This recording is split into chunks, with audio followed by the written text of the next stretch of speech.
அனைவருக்கும் வணக்கம்.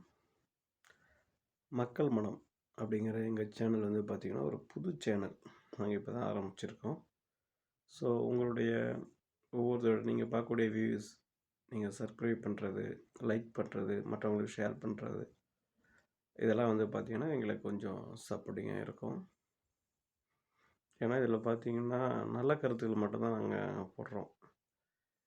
மற்றபடி ஒரு என்டர்டெயின்மெண்ட்டுக்காகவோ அதுக்காகவோ எங்கள் சேனலோட நோக்கம் இல்லை. கண்டிப்பாக எங்களால் அதுமாரி பண்ண முடியும். பட் நாங்கள் அதில் விருப்பம் இல்லை. இது பார்த்திங்கன்னா உண்மையில் மக்களுடைய முன்னேற்றம் அதை நோக்கி தான் போயிட்டுருக்கோம். அதை நோக்கி தான் இந்த சேனல் பயணங்கள்னு இருக்கும். சரி, ஓகே. ரொம்ப அதிகமாக பேசி நம்ம மக்களுடைய டயத்தை வேஸ்ட் பண்ணக்கூடாது. இன்றைக்கி நம்ம பார்த்திங்கன்னா தொழில் அப்படிங்கிற ஒரு டாபிக் எடுத்துக்கலாம். இப்போ பார்த்திங்கன்னா கிராமப்புறங்கள் பார்த்திங்கன்னா நம்ம எல்லாமே ஒரு மூலப்பொருள் எங்கேருந்து வருதுன்னு பார்த்திங்கன்னா எல்லாமே கிராமங்கள்லேருந்து தான் வருது. ஆனால் ஒரு சின்ன விஷயம், அதுக்கு பேர் வேல்யூ ஆடுன்னு சொல்லுவாங்க, மதிப்பு கூட்டுதல். அந்த மதிப்பு கூட்டினா அந்த பொருளோட விலைகள்ங்கிறது சர்வதேச சந்தையில் அதோட டாலர் கணக்கில் போயிட்டுருக்கும். நம்ம ஏன் அதை சிந்திக்கிறது இல்லை? நம்ம ஏன் அதை பண்ணுறதில்ல? அப்படியே நம்ம பண்ண போனாலும் நமக்குன்னு ஒரு பிளாட்ஃபார்ம் இல்லை, நம்மளை ஊக்குவிக்கிறது யாரும் கிடையாது. அது ஏன் அப்படி நடந்துகிட்ருக்குன்னா, நம்முடைய அந்த காலத்துலேருந்து நம்ம என்னென்னா, நம்ம மரபணுகள் பார்த்திங்கன்னா ஒரு காலத்தில் தொழில் பிஸ்னஸ் அப்படிங்கிறது நம்மள்கிட்ட ஊறி போன ஒன்று. இடையில எல்லாமே மழுங்கடிக்கப்பட்டுச்சு. இப்போ பார்த்திங்கன்னா நம்ம ஒரு மூலப்பொருளை உற்பத்தி செஞ்சு கொடுக்குற ஒரு ஆளாக மட்டும்தான் இருக்கிறோம். அது சரியாக இருக்காது. உதாரணத்துக்கு ஒரு நெல்லை விளைவிச்சு அந்த நெல்லை கொண்டு சென்டரில் போட்டுட்டு அதுக்கான ஒரு விலையை எடுக்கிறது நம்ம பார்க்குறோம். ஆனால் அந்த நெல்லை மாற்றி அரிசாக மாற்றணும் அப்படின்னு நம்ம சிந்திக்கிறது இல்லை. எல்லா விஷயங்களும் அப்படி தான். மூலப்பொருள் சின்ன வேல்யூ ஆட் பண்ணோம்னா அதோடய விலைகள் அதிகம் மாறும். சாதாரண ஒரு கொப்பரை தேங்காய் எடுத்துக்கிட்டிங்கன்னா, அது தேங்காய் விற்கிறதோட கொப்பரையை பார்த்திங்கன்னா ஜஸ்ட் அதில் கொஞ்சம் மார்ஜின் அதிகம்தான். ஆனால் இது எல்லாருமே நம்ம ஏன் பண்ணுறதில்ல அப்படின்னா, நமக்குள்ள ஒரு பயம். நம்மளால் சக்ஸஸ் பண்ண முடியுமா? அப்படி இல்லைன்னா இது எப்படி மார்க்கெட்டிங் பண்ணுறது? இதை நம்ம மார்க்கெட்டிங் பண்ணோம்னா மக்கள் அதை வாங்குவாங்களா? அப்படிங்கிறது. பட் இதுலேருந்து நீங்கள் ஃபஸ்ட்டு உடஞ்சி வெளியே வரணும். எல்லாமே எல்லாராலையும் பண்ண முடியும். தேவைகள், அதாவது உலகம் பூரா இருக்கிற மக்களுக்கு உலகத்தில் உள்ள பொருட்கள் அனைத்தும் தேவை. உதாரணத்துக்கு உணவுப் பொருள் எடுத்துக்கிட்டிங்கன்னா அது பயன்படுத்தாத மக்களே கிடையாது. ஸோ அதுக்கான வேல்யூ ஆடடாக நம்ம பண்ணணும். அதாவது எந்த இடத்துல எந்த பொருள் தேவையோ அந்த இடத்துல கொண்டு சேர்க்கணும். சாதாரண ஒரு கருவேப்பிலை எடுத்துக்கிட்டிங்கன்னு வச்சுங்க, பெருநகரங்களில் அதோட மதிப்பு அதிகம். அதே வெளிநாடுகளில் உதாரணத்துக்கு நான் இப்போ லண்டனில் இருக்கேன். இங்கே பார்த்திங்கன்னா ஒரு சின்ன ஒரு கருவேப்பிலை 4 கொத்து உள்ளது பார்த்திங்கன்னா 1.75 பவுண்டு இந்தியன் ரூபீஸுக்கு ஆல்மோஸ்ட்டு 200 ரூபீஸ் அந்த மாதிரி இருக்குது. ஸோ அது எங்கே தேவைப்படுது? இங்கே தேவைப்படுது. அந்த கருவேப்பிலை எங்கேருந்து வந்துகிட்ருக்கு? நம்ம ஊர்லேருந்து தான் வந்துகிட்ருக்கு. அது யார் இங்கே எடுத்து பண்ணுறா? நம்ம ஊரில் உள்ளவங்க பண்ணுறாங்களா? இல்லை. அது எங்கேருந்து யார் பண்ணுறா? அது யாரோ ஒருத்தவங்க பண்ணிக்கிட்டு இருக்காங்க. இப்போ பார்த்திங்கன்னா தொழில்னால் சேட்டுங்க தான் பண்ணுறாங்க. ஏன் நம்மளால் பண்ண முடியல? நம்மள்ட்ட என்ன இல்லை? அறிவு இல்லையா?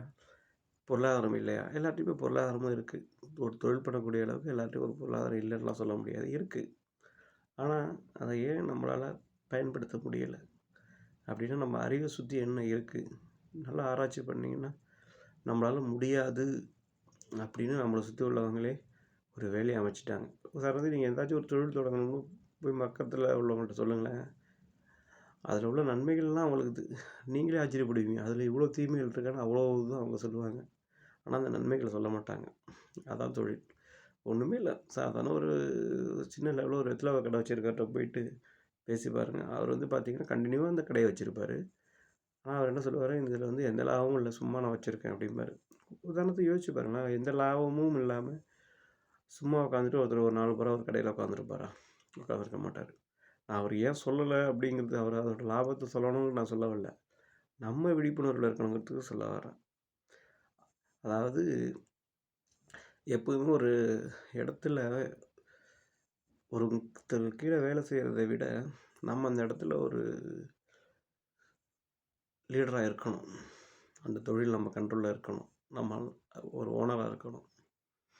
இப்போ நம்ம எல்லாம் பெருமையாக சொல்கிறோம்ல, பில்கேட்ஸுக்கு கீழே நம்ம வேலை செய்கிற பெருமையாக தான் நம்ம பேசிகிட்டு இருக்கோம். ஆனால் நம்ம பில்கேட்ஸ் தான் ஆகணும் அப்படின்னு நமக்கு யாரும் போதிக்கலை.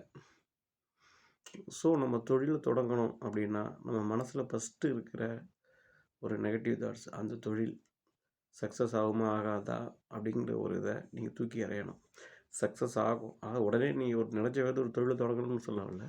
அதுக்கான நிறைய ஃபீல்டு ஒர்க் இருக்குது. அதெல்லாம் நிறையா பண்ணுங்க. எப்படி எப்படி ஃபீல்டு ஒர்க் பண்ணணுங்கிறதெல்லாம் நம்ம அடுத்தடுத்த வீடியோவில் சொல்லுவோம். ஆனால் முடியும். அதுக்கான முடியுங்கிறத ஒரு குறிக்கோளோடு வாங்க. முடியாதுங்கிறத தூக்கி இறங்க. ஓகேவா? நம்ம ஒவ்வொருத்தருக்கும் உள்ள வந்து ஒரு மிகப்பெரிய மாணிக்கம் சுடர் எரிஞ்சிக்கிட்டு இருக்கு. அதை ஒரு கருப்பு திரையை போட்டு மூடி வச்சிடாதீங்க. அந்த திரையை வெளியாக்கிட்டு வெளியே வாங்க. என்னோட நோக்கம் எல்லாம் என்னென்னா, வீட்டுக்கு வீடு ஒரு சின்ன ஒரு தொழில் ஃபேக்ட்ரி இருக்கணும் அப்படிங்கிறது தான். அப்படி இருந்துச்சுன்னா இன்னும் எவ்வளோ பெரிய விஷயங்கள் பொருளாதாரத்தில் முன்னேற்றம் ஏற்படும்.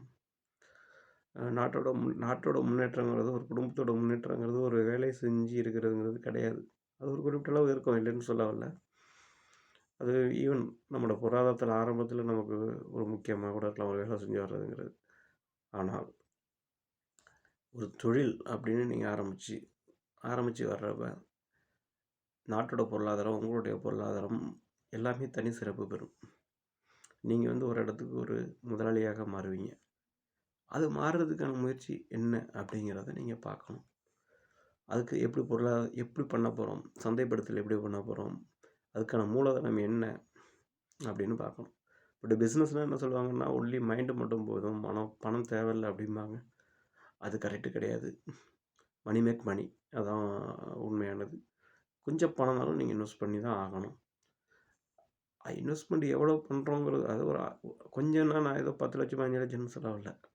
நீங்கள் 1000 ரூபா இன்வெஸ்ட் பண்ணிங்கன்னா ₹100 கிடைக்கும். எக்ஸாம்பிளுக்கு சொல்ல வரேன். இதுதான் முக்கியம். ஆனால் அந்த அடுத்தது அந்த 100 தூக்கி 1100 மாற்றணும். 1100 1200 1300 அப்படியே மல்டிபிள் ஆகிட்டே இருக்கும். ஒரு காலத்தில் பார்த்தீங்கன்னா, நான் முந்திரி பிஸ்னஸ் ஆரம்பித்தேன். அப்போ பார்த்தீங்கன்னா, நான் என்னோடய முதல் மாதம் டர்ன் ஓவருங்கிறது 40 கிலோ. அதை 40 கிலோ பண்ணிவிட்டு ரொம்ப சந்தோஷமாக இருந்தேன். ஆனால் எங்கள் வீட்டில் எல்லாருமே என்னை வந்து ரொம்ப உங்களுக்கு தெரியாத விஷயம் கிடையாதுல்ல. ஏன்னா நான் அரபு நாடுகளில் நல்லா சம்பாரிச்சிக்கிட்டு இருந்தேன். அதை விட்டுட்டு இப்போ இது பண்ணுறானேன்ட்டு ரொம்ப கேவலப்படுத்தினாங்க. ஆனால் கொஞ்ச நாளில் பார்த்தீங்கன்னா, அது 1 டன் 2 டன் 3 டன் 10 டன் அந்த அளவுக்கு கூட நான் வந்தேன். எப்படி என்னால் பண்ண முடிஞ்சிச்சு? பெருசாக ஒன்றும் இல்லை. நான் ஃபேஸ்புக்கில் தான் என்னோடய மார்க்கெட்டிங் பண்ணேன். அதுமாரி மார்க்கெட்டிங் பண்ணுறதுங்கிறது நிறைய விஷயங்கள் இருக்குது. எப்படி எப்படி பண்ணணும், நான் சொல்கிறது இந்த ஒரு விதம், நான் பண்ண விதம் இப்படி தான் கரெக்டுன்னு சொல்ல வரல. இதுமாதிரி பல மெத்தட் இருக்குது.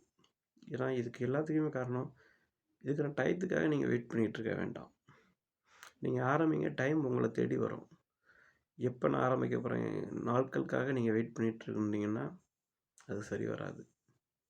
இன்றைக்கே நீங்கள் என்ன நினைக்கிறீங்களோ அதை ஆரம்பிங்க. நீங்கள் என்ன வேலை பார்த்துனாலும் அந்த வேலையை விடுங்கன்னு சொல்ல வரல. அது கூட கூடுதலாக ஏதோ ஒரு தொழில் ஆரம்பிங்க. கைத்தொழில் ஒன்றை கற்றுக்கொள், கவலை உனக்களை ஒத்துக்கொள் அப்படின்னு நாமக்கல் கவிஞர் சொன்னார். இப்போ அதே கைத்தொழில் மட்டும் பண்ணாமல் அந்த கைத்தொழிலில் வரக்கூடிய பொருளை வேல்யூ ஆட் பண்ணுங்கள்.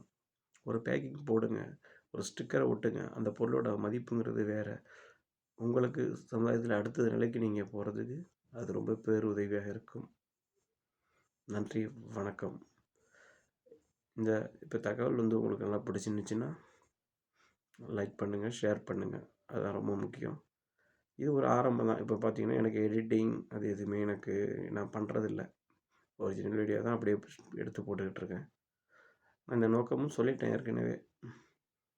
நான் என்ன இது முடிய கற்றுக்கிட்டேனோ, ஓரளவு நான் இப்போ ஓரளவு கற்றுக்கிட்டதுங்கிறது போதும்னு இல்லை.